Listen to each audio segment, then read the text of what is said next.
तर सांगलीमध्ये सध्या कृष्णामाई महोत्सव पार पडतोय। त्यानिमित्त कृष्णा नदीच्या काठावर विविध कार्यक्रमांचं आयोजन करण्यात आलंय।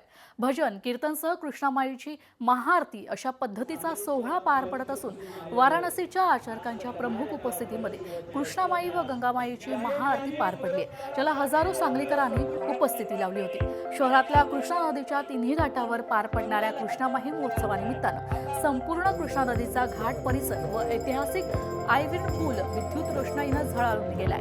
शिवसेना शिंदे गटाचे माजी जिल्हाप्रमुख महेंद्र चंडाळे यांच्या नेतृत्वाखाली कृष्णामाई महोत्सवाचं आयोजन करण्यात आलं असून 3 दिवस पार पडणाऱ्या महोत्सवानिमित्तानं विविध धार्मिक कार्यक्रम देखील संपन्न होणार आहेत। या महोत्सवासाठी डबल महाराष्ट्र केसरी चंद्रहार पाटील यांनी देखील उपस्थिती दर्शवली आहे। अतिशय जुनी परंपरा असणारे आमचे कृष्णामाई महोत्सव गेले अनेक वर्ष झाले बंद पडलेला होता, पण आमच्या महेंद्र भाऊंच्या मार्गदर्शनाखाली तो पुन्हा अतिशय भव्य दिव्य अशा स्वरूपामध्ये आज आपल्याला बघायला मिळतोय।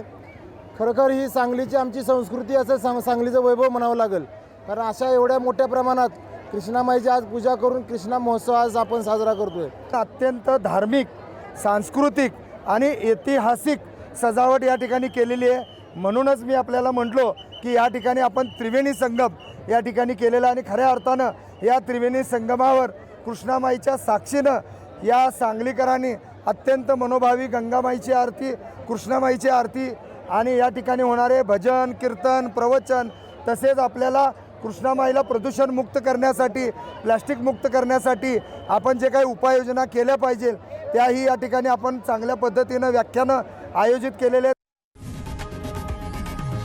लोकशाही मराठी ऐका, पहा, जागरूक रहा।